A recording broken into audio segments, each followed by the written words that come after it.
Okay, great. Well, let's make a start. So welcome everyone and welcome to Spacestore's post-COVID workplace webinar series. This session today, we're wanting to focus on the subject of tech and the distributed workplace and how that is playing out in this new world that we find ourselves in. Welcome back to those of you that have been with us before. This is the 14th episode of this series. And welcome if you've not been with us before and you're joining us for the first time. It's been great to connect to so many different people across our different geographic regions and outside of that, and across many industries and within the architectural and design industry as well. So it's been a really good experience. If we just move on, Amanda. So with me today we have Inabelle and Jamie, who I'll let them introduce themselves shortly, and myself and Gordon McDonald will be moderating and joining the panel. We would say that it's worked best with these webinars if it's free-flowing and you ask questions and the audience comes in. So we're really looking forward to having questions from you today, anything that's on your mind, anything you're thinking, and we'll endeavour to answer them all. Sometimes we can't get to all of them, but we'll do our best. So just drop them into the Q&A box at the bottom of your screen there. So without further ado, Inabelle, over to you to introduce yourself and give a little bit of background. Sure. Hi, everyone. My name is Inabelle Fang. I am the Senior Real Estate Manager for Willis Towers Watson. My role is basically, as we said, from cradle to grave. I manage the project from the very start, from the strategy setting, financial analysis, the change management, in between, the design, so hiring design architects, etc. When it is relocation or expanding, and also the fit out. So it's really end-to-end process. My responsibility area region is the Asia Pacific and the Western Europe portfolio. So it has been a great journey being able to understand the culture perspective as well. Apart from the global guideline, there's also the local culture element. In terms of markets, I've been involved in like mature market and emerging markets. So very excited to join today and to discuss about the tech and the workplace in the future. Thanks, Inabelle. Great to have you with us. And Jamie, over to you. Hi, I'm Jamie Feuerborn, Director of Workplace Strategy for Ted Moodis Associates out of New York City. As a firm, we are based out of New York, but we also have an office in Chicago, and we have an alliance with MCM out of London as well. So I lead our workplace and change management group. So working with clients early on in the process, in the planning, programming, real estate strategy, as well as the change management side, helping prepare staff as they move into their new office space. And excited to be here today as well. Thank you, Jamie. Great to have you on board as well. And Gordon, give us a quick intro. Yeah, absolutely. So I am Gordon McDonald, a workplace strategist with Spacestor based out of New York. I'm actually sitting in our New York Design Center for the second time since COVID has locked down the city. I work primarily with the A&D community and our large end users on their workplace strategy, and then obviously more recent on the return to office strategies. So I'm looking forward to the conversation today. Also looking forward to any of our participants' input on challenges that they're seeing on technology in the new workplace and how that's impacting them. So yeah, it should be a very lively conversation, and pleased that Inabelle and Jamie have joined us. Thanks, Gordon. And I'm Russell Kingston, the Managing Director for the US side of Spacestor.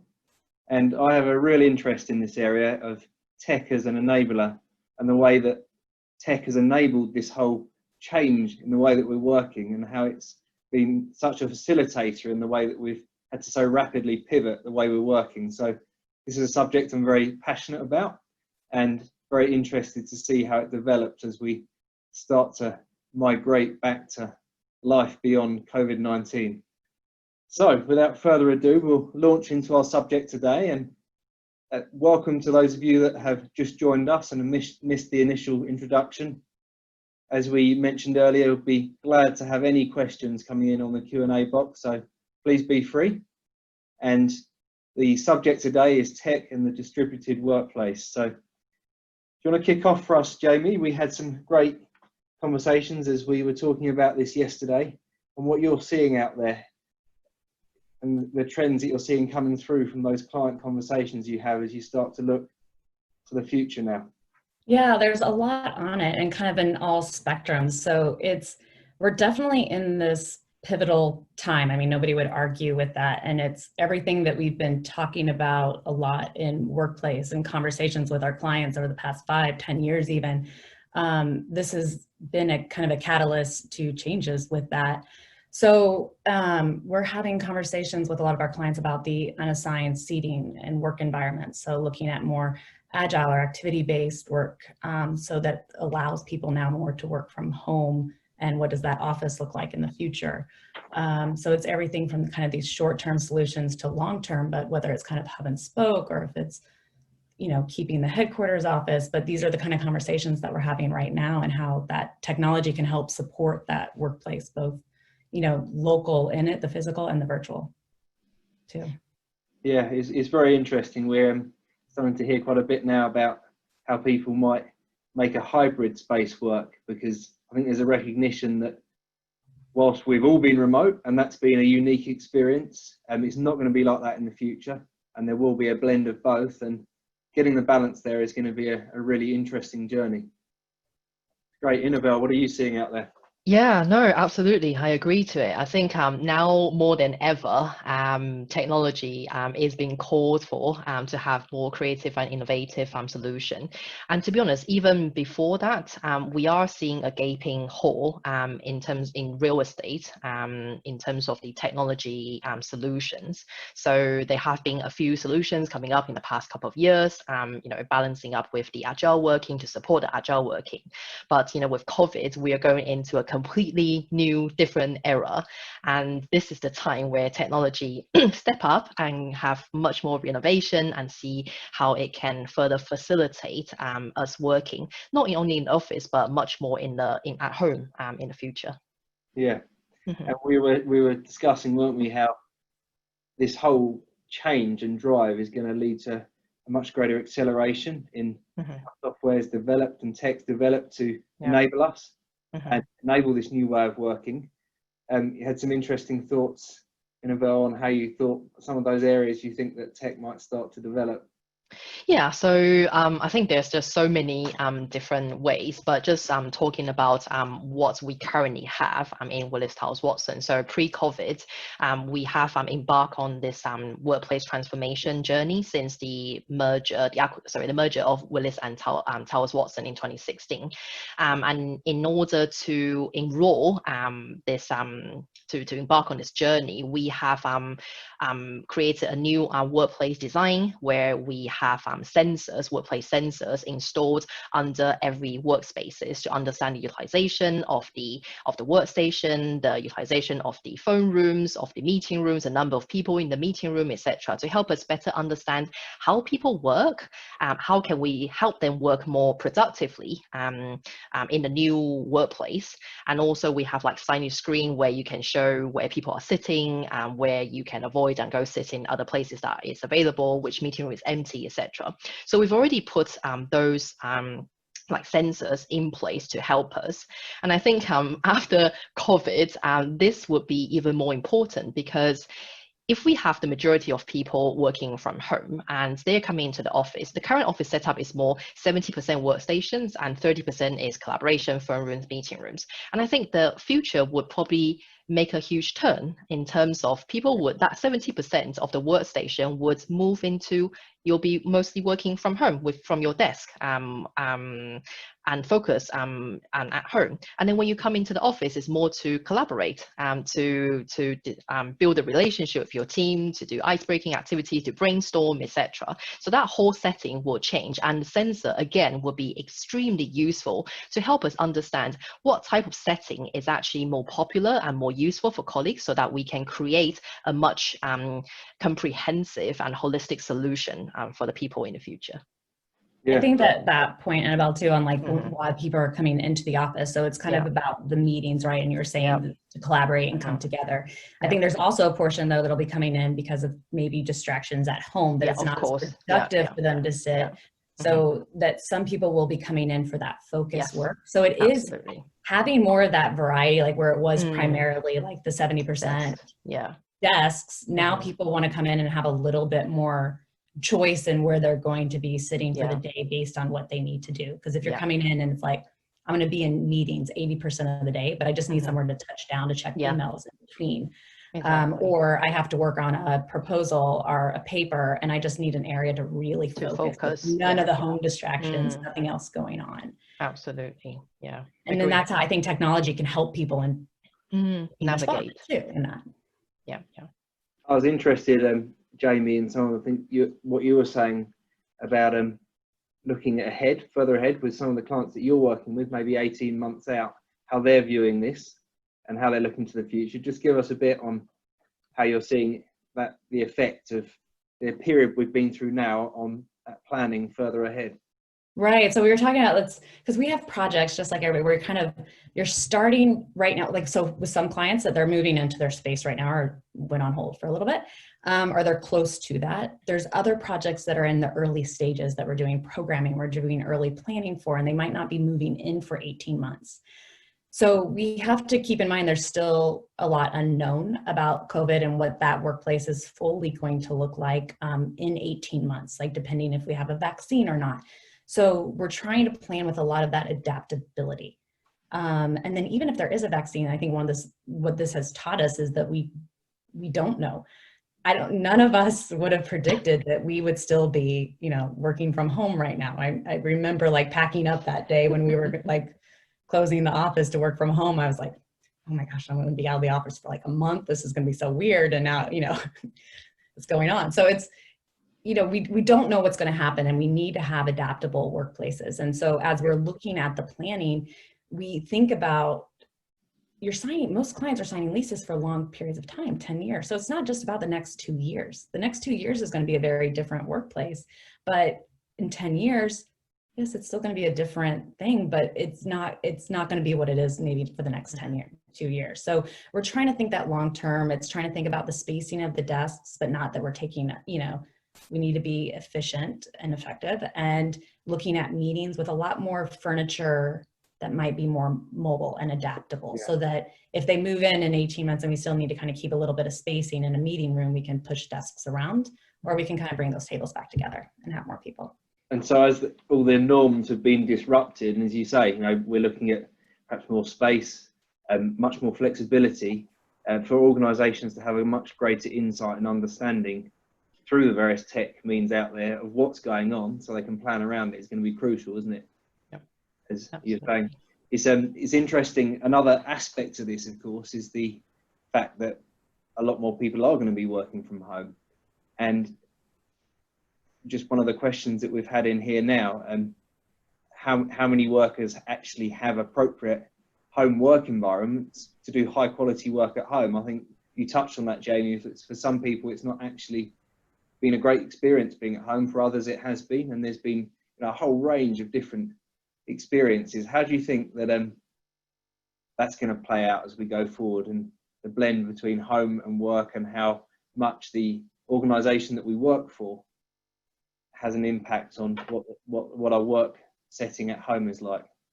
Yeah, I mean, Inabelle, it'll be interesting too to hear what your conversations are. It's, we look at the workplace and we're thinking about that space, and then it's also some of our clients are saying, okay, well, what does that mean too if people are spending more time at home? How much does the company participate in what's happening in the home office versus in the physical workplace of the office too? Yeah. And I don't know what you guys have been looking at.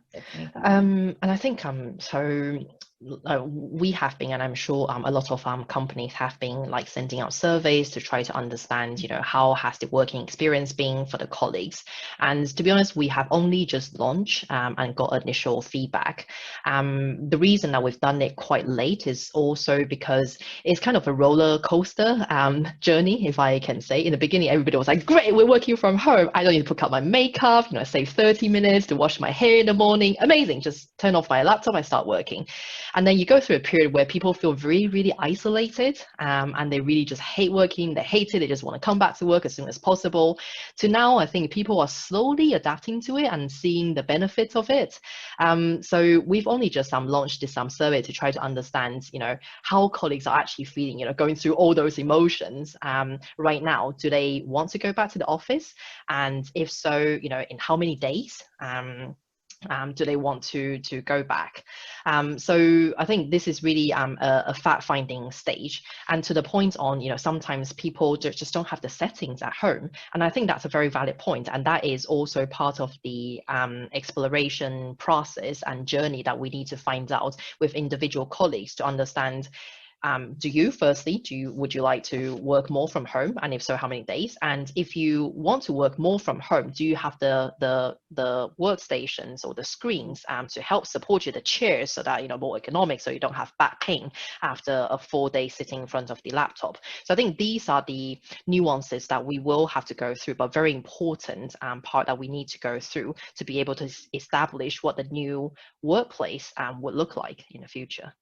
And I think that's so important. You kind of were talking, so that whole change dip a little bit too, and the excitement. Yeah. And I think it's good to wait on the survey a little bit, or kind of redeploy another survey now, because it just like a new relationship, we all have had the rose-colored goggles on about this working from home, because everybody, for a couple of reasons. One is, okay, everybody was at home. You weren't going anywhere. So yes, communication increased. Everybody was available.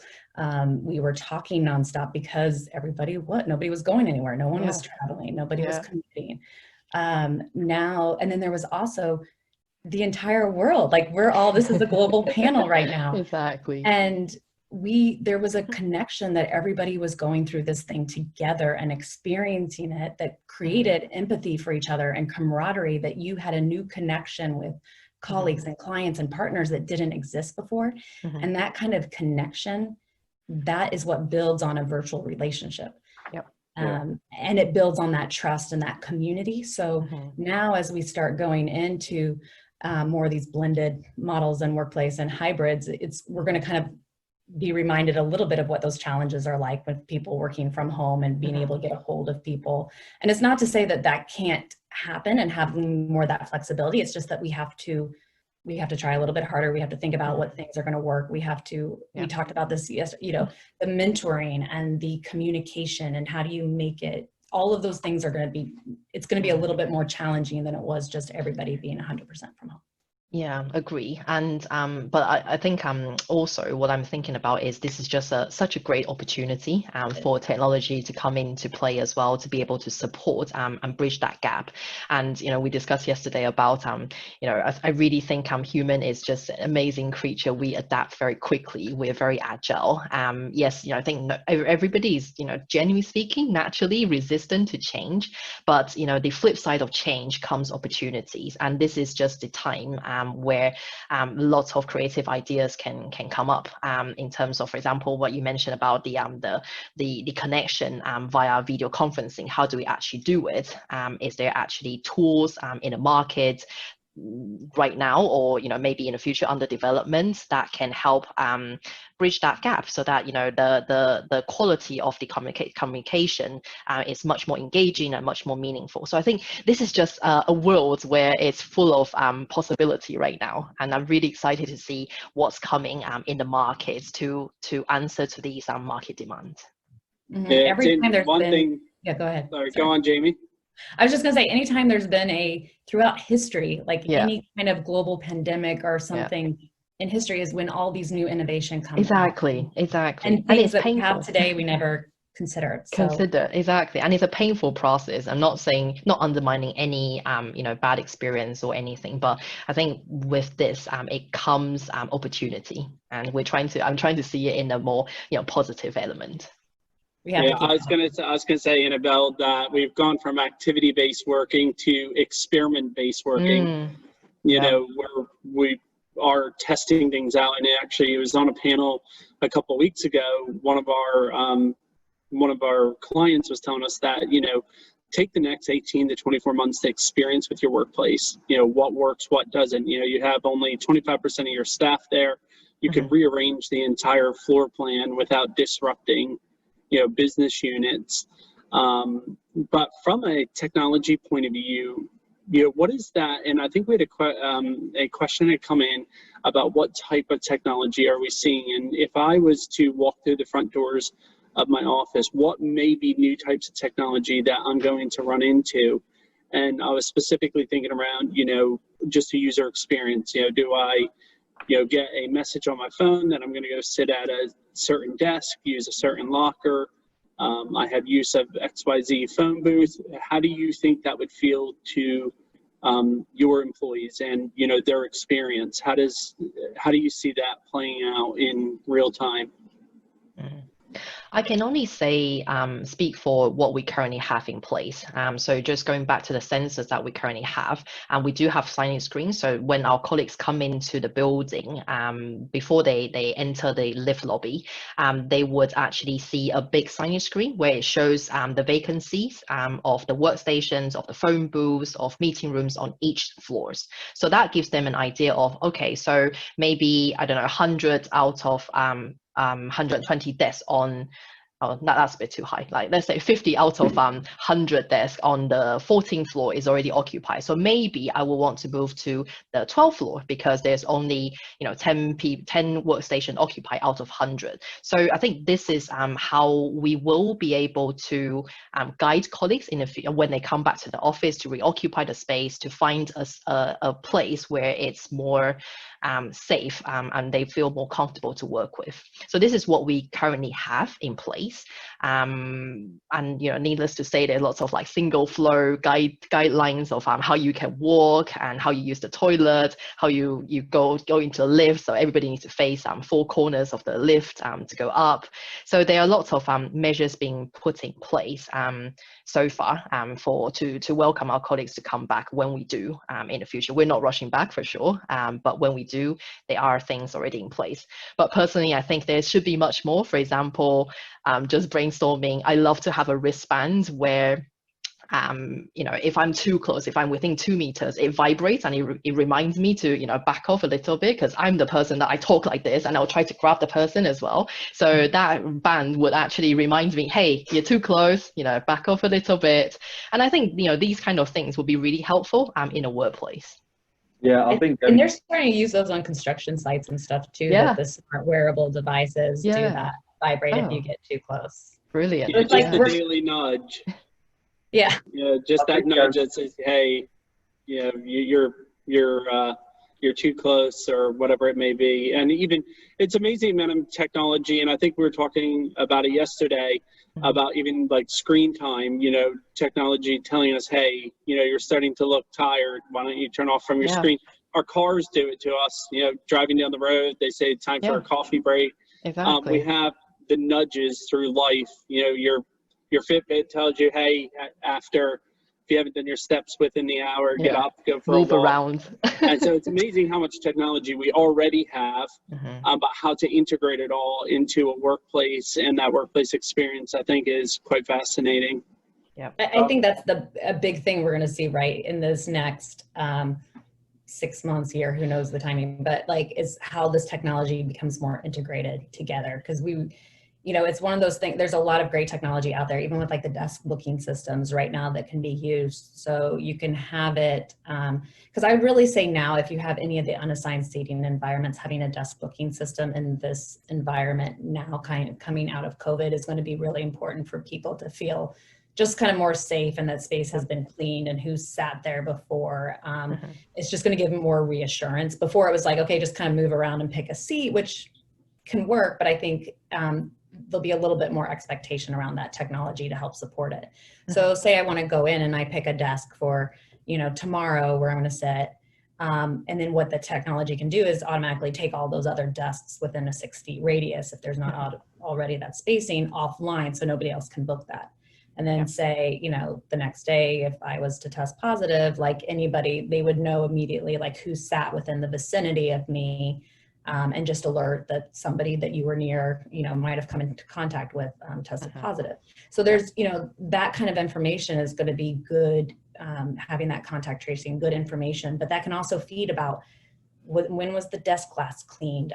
You can monitor lockers from that too, and have somebody check out lockers and utilization. And so not only, and I think we're so close to that technology being smarter to say, okay, like I have all these meetings today. I don't need an actual desk. I can just pop down a cafe. I don't need to reserve that, but I'll have my meeting rooms. And people just having a general idea, who's in the office, who's out, and locating too. So it's going to need to be much more joined up, isn't it? I hope so. Yeah. At the moment, we get lots of different systems around the building, but they're all going to need to talk to each other. And there is that desire for more information, what you're outlining there. Now, people coming back to the office, they're going to want to know more. When was it clean? What's the air quality like? Who's sitting around me? Who have I been near? And much more so perhaps than they would have had before.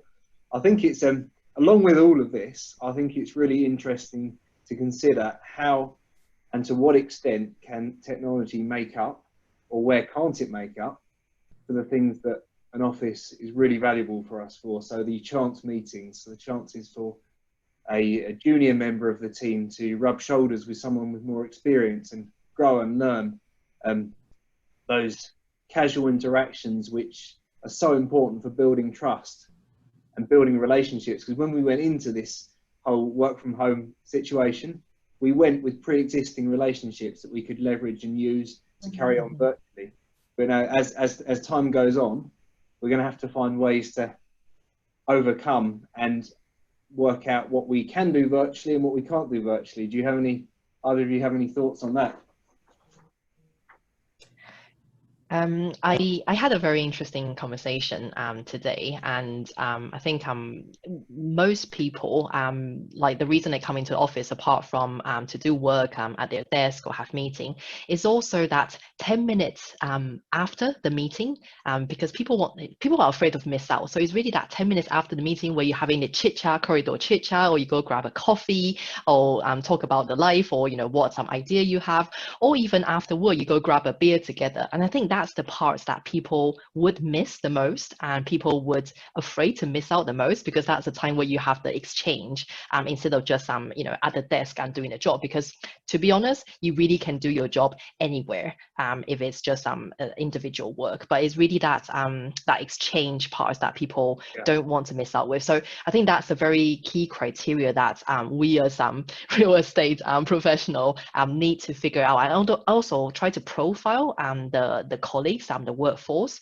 What is the percentage of their work that is more individual? What's the collaboration? How do we actually facilitate that, and really grind into more details and have conversation with the teams to be able to build a better future workplace. And I have to say, we don't have a set formula. We don't know how it's going to look like, and it's going to be a lot of trial and error as well. Lots of communication, and it really is open communication to try find the best way for the people in the future. The social aspect. I mean, I have a quick little story. On Zoom, when your guests have kind of arrived early to a meeting or something, and when they're online and you're not, I had scheduled a meeting with a client, and I got that message that people had arrived early, and I joined in, and they're like, "Oh, sorry, we sometimes like to commandeer a Zoom meeting before and use it to kind of have side conversations." What was great was, I got to join in with this client. We just had a whole side conversation before everybody else joined. It was kind of fun. So it was those moments, and you have to right now, because the technology is not there to do it, but us as individuals have to make that deliberate effort. To make time for those, and whether it's spending 5 minutes at the beginning, 5 minutes at the end, just to have a little bit of what would have been that conversation when people were picking up from the meeting and walking out of the meeting room. So we've gotten to the habit too, is if we had a large meeting, we will add in a quick 15-minute regroup after for some of the core teams, so that we can say, okay, what are you going to do this? Who's doing that? And just reconnect, because otherwise the meeting ends and you're like, okay. Yeah, yeah. And it is a habit thing, right? So we got into the habit of arriving a little bit earlier, have a conversation to connect, and then, maybe afterwards we walk back to our desk or wherever we're going to. And I think in the future it is creating a new habit. So, maybe we have a meeting, for example, 20, if it's a 30 minutes meeting, normally we'll try to finish within 25, and the rest 5 minutes, it's time to connect, or, vice versa, put it at the front. So it is creating a new habit. And I'm sure people, in the beginning, I would just be like, oh, that's a bit too much. I have too much work. I have to make extra effort. But, it is a time for us to really think about, what we like the most in the previous world, and how can we bring it over to the new ways of working going forward. Well, and it's, we would design space for those chance encounters, right? Those collision points in the office, and we have to really try to avoid that right now. So how can we, in a different way, create collision points for people to kind of come together? Absolutely. Too. And we were touching on it yesterday, weren't we, Jamie? But thinking about imagining a future reality where hopefully there's a vaccine, hopefully this whole thing is fading perhaps into the past. What are the things that are going to stick or that have changed? Obviously, work from home is going to be a bigger part of the future, and greater reliance on technology. If we weren't into it before, we've had a crash course fast. But what are some of the other things, the good outcomes from this that are going to stick and impact on the office landscape and change the way that workspaces are designed? Yeah, so I think a couple of things that we'll see is just maybe a little bit more space. And that might be, it's not necessarily saying that we're going to have everybody's going to have 6 feet desks, but even if it's, 5 foot, but we might see less of like tighter spaces, but even just a little bit more space kind of in the corridors. And in a lot of the major cities, especially like I know in New York, London, all those areas, real estate's tight. So we want to be smart with it, but we also don't want people to feel like they're, tight in an area, maybe bumping into each other, where before that was an okay thing. Having people have a little bit more space for that. We talked to you about the hand washing. I mean, that's kind of a little bit more front and center, and whether it's just having kind of pantries close by an entrance point, because, it's like, okay, of course, wash your hands after the bathroom, all that's happening there, but it's like people are coming in and out of meetings and, from out on the streets and coming back into the office. So just making sure that that's an easy part of the day. But it's, we had a lot of working with a lot of our clients, when this was all happening, and still as we look at the office, and what changes people need to make. So we're going through every space, and it's like, once you get to the pantry and the cafe, it's just like, oh, there's so much in there that everybody's touching. And so things just like the ice maker scoop and, all of those areas. So I think we'll see a lot more of the contactless where we can, and that stuff will happen. And we're going to see more cleaning. Also used to be like the behind the scenes, like you did not want to see that. You just wanted to know like the space to look clean. You didn't want to know how it actually happened. And now that's going to be either like, you'll see people throughout the day, or we had somebody that was telling us like, they'll have the cleaners come in the morning so you can still smell it.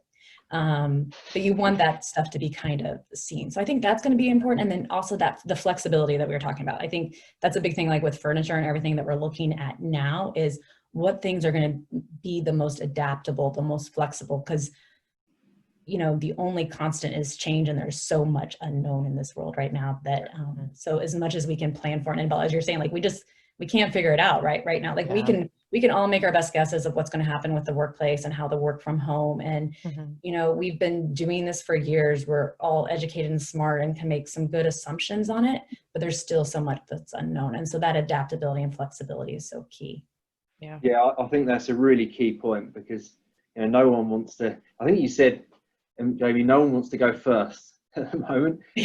Everyone's trying to, especially when you're having the early conversations, it's like nobody wanted to be the first one like back in it.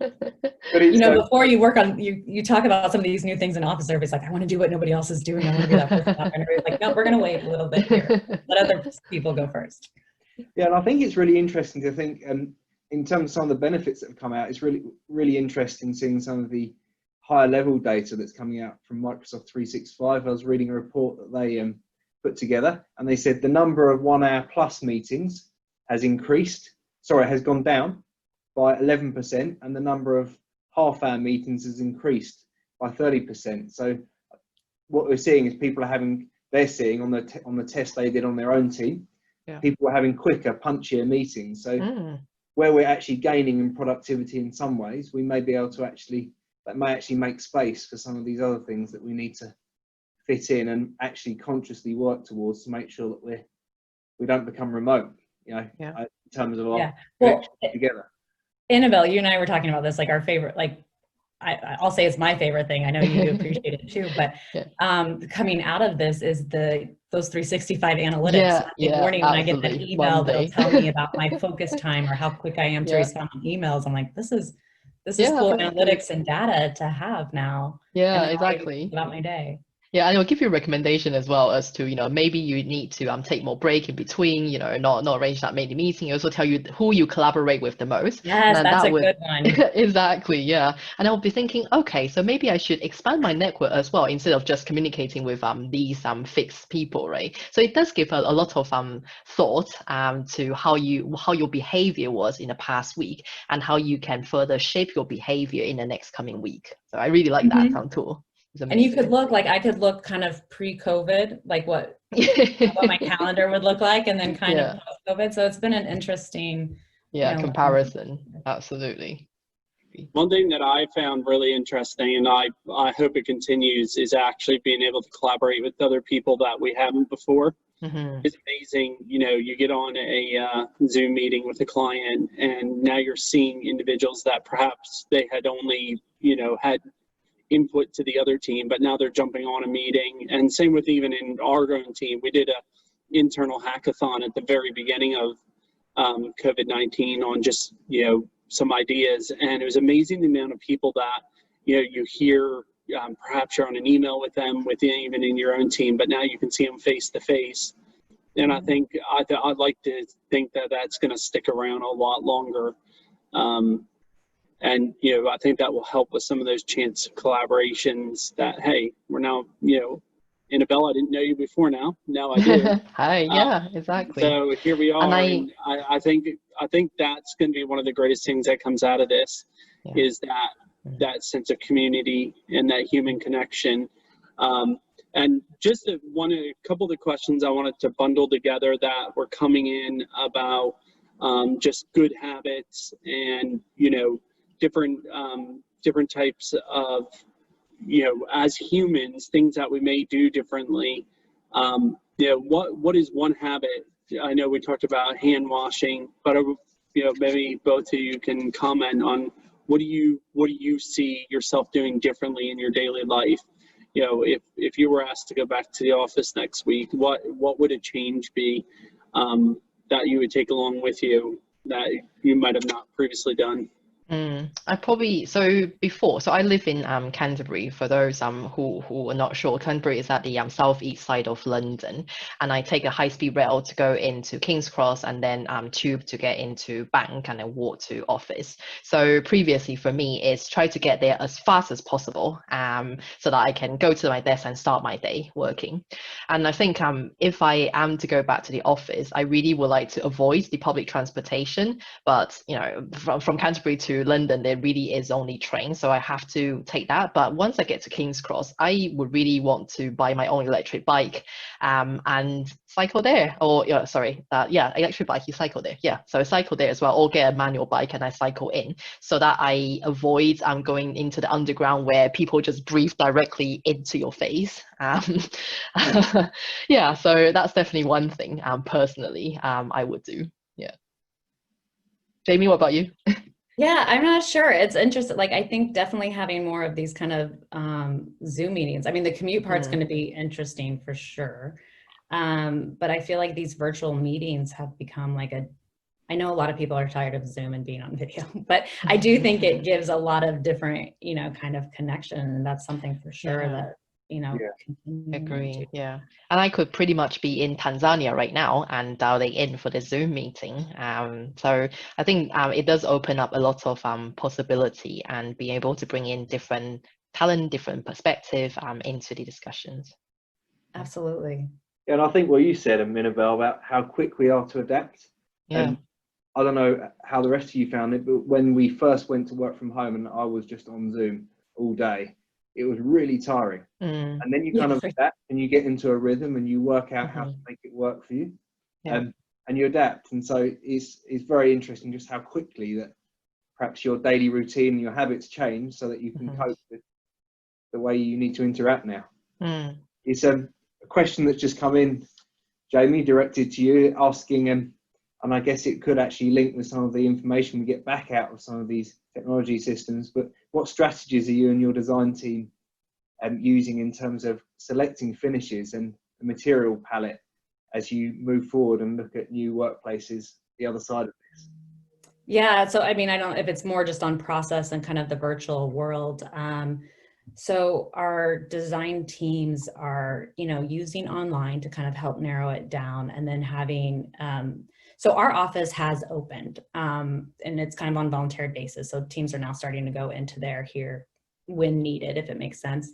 But at the time, so we'd have finishes sent to the designer's home, going through there. And we've actually been having a lot of these meetings through virtual. And so whether sharing kind of the palette virtually, or then also being able to send palettes to clients.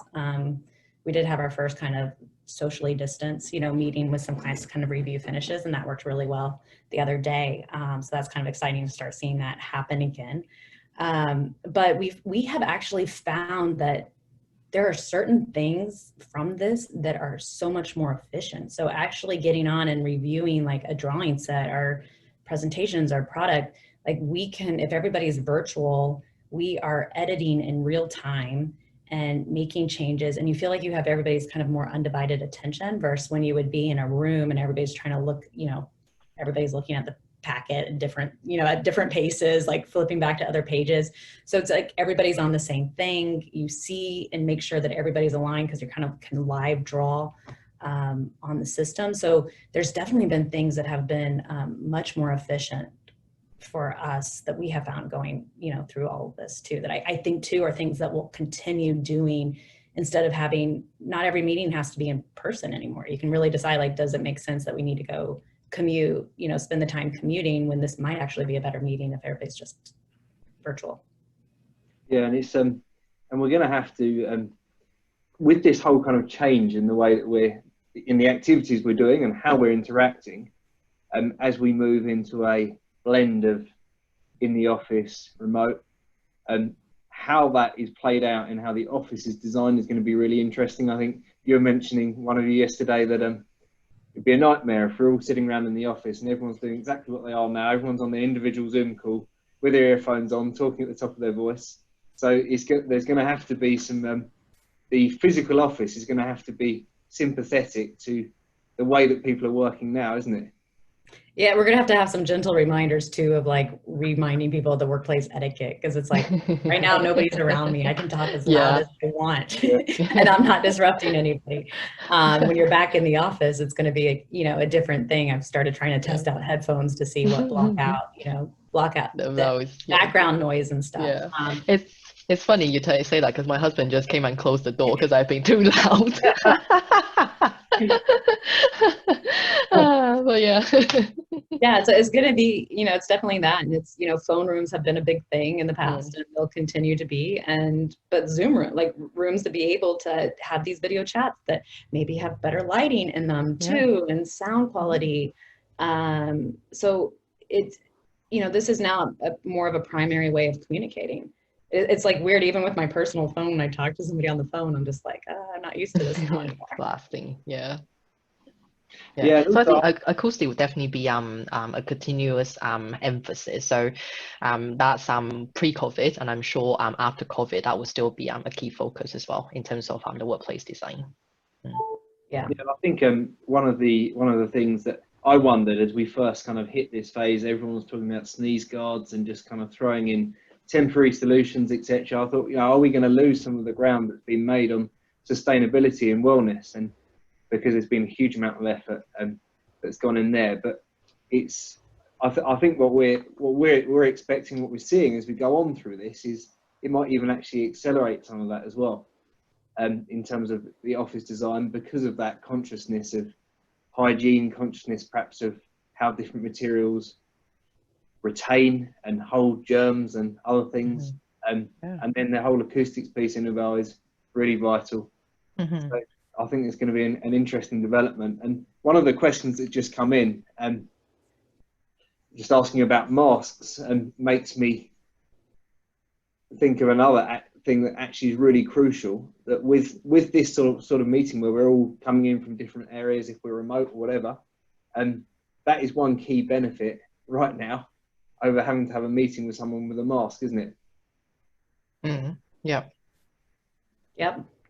Yeah, I personally cannot imagine a meeting where there's 8 people in a meeting and everybody's wearing a mask and talking through a mask. That is going to be that is going to be quite strange. And I guess at least in the foreseeable future, the meeting room capacity will be hugely reduced, so that we avoid the spread of virus, and maybe the door will be kept open for a period of time, just to allow fresh air to go through. Yeah, but I can't see people actually talking through and have serious conversations or debates or negotiations through mask for an hour. It's all about the eyes. Yeah, it's all about the eyes. Actually, and even just being able to see somebody's facial expression, Yeah. It's a mask does not help that. It's funny, I picked up my coffee from Starbucks this morning, and they must have called out my name 2 or 3 times behind their mask. Probably not an easy name to say, but it's just one of those things that you say, you adapt to challenges, little things that you don't think about in life.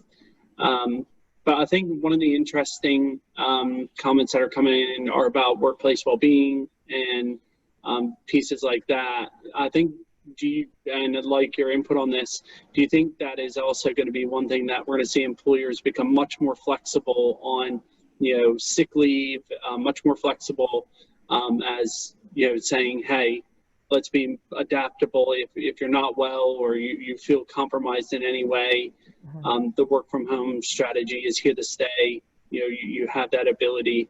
Thoughts around that?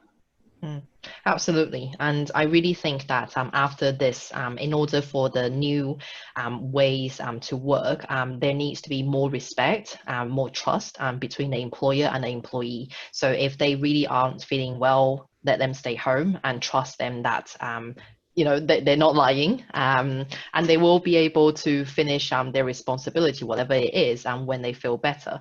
So I think well-being is one thing that is very important in this whole COVID, and hopefully that is a takeaway for the managers as well. Because one thing when we're doing change management, I'm sure Jamie you're very familiar with, when we're doing the change management, often the colleagues on the ground, they are not the most difficult people to persuade. It's more the middle management team, because exactly, and they want to see their people. It's almost so like there is slight mistrust in that element. And I think one thing with COVID is to prove that people can work from home, and they can still be productive. Yes, there might be disruption during the day. They might need to pick up the kids. They might need to shuffle around to work around the work life. But at the end of the day, people are all responsible. We need to give them more trust, and we need to give them more freedom, so that they will be better productivity in the end of it. So yeah, that's my takeaway on this. Yeah, 100%. And I think it's that you're looking, on that well-being. I think we're going to see that, like you said, Inabelle, we've seen that people can trust, like people can get their work done. Yeah. And I think the other thing when it comes to the well-being and being back in the workplace, everybody needs to recognize that everybody's personal journey through this is different. And what their level of anxiety is with this. Like some people will have been impacted very much, and it'll be very difficult for them emotionally to come back to work or to be in kind of environment. Others are just going to be like, whatever, not really have a second thought to it. So, but we have to make sure, just like in any situation, you want to make sure everybody feels comfortable being in the workplace. Just because some people feel, aren't concerned about germs where others are.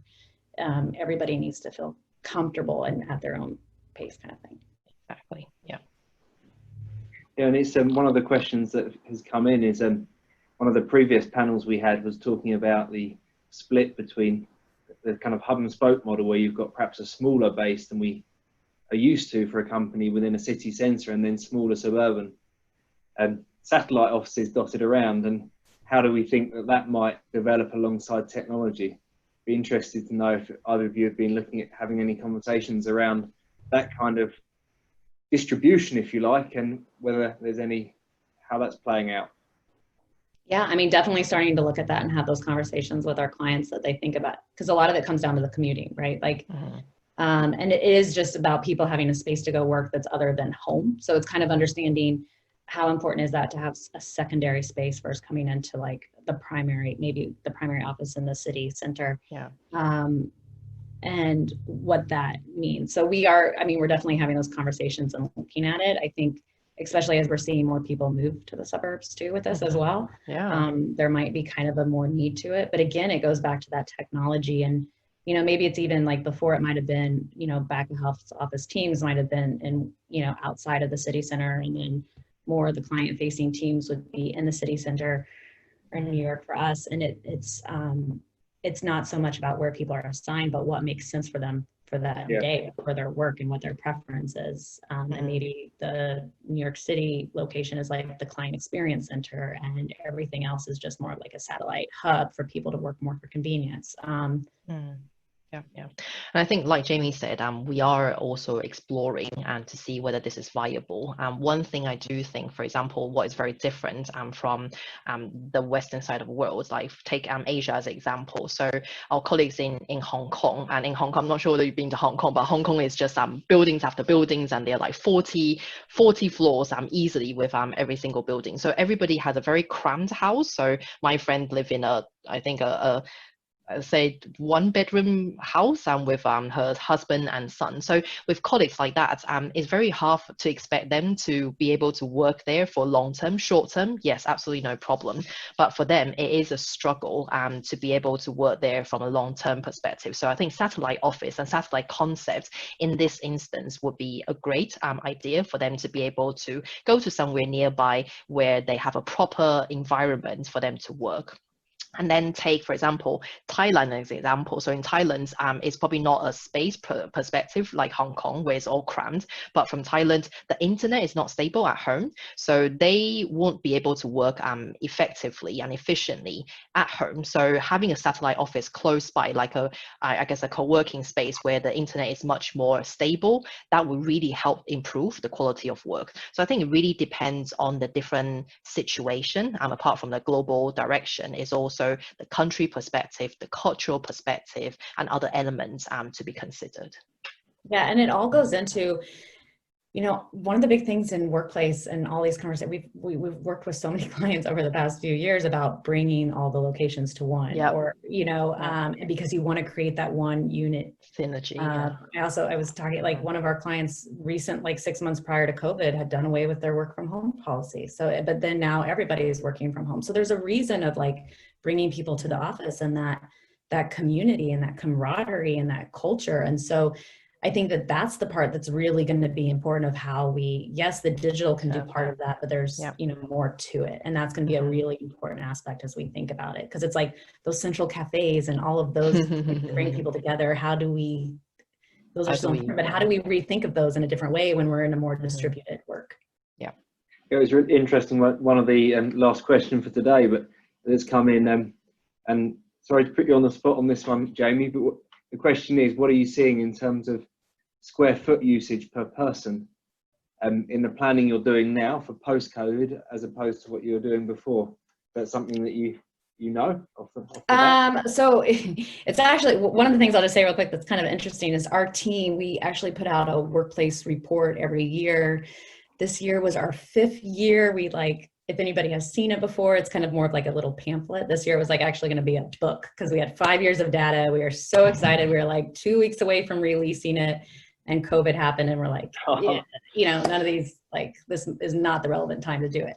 You know, we're still taking a look, like, do we, you know, how do we reword this and kind of put this back out? But you know, right now, I wouldn't say we've seen an extreme change in the square footage, because I think that already in the last 5 years, the square foot per seat was averaging, you know, right around that 150, you know, anywhere between 146 and 160. So like say around that 150 usable square feet per seat. So that, I think that might be a little bit more, you know, not talking about the rentable.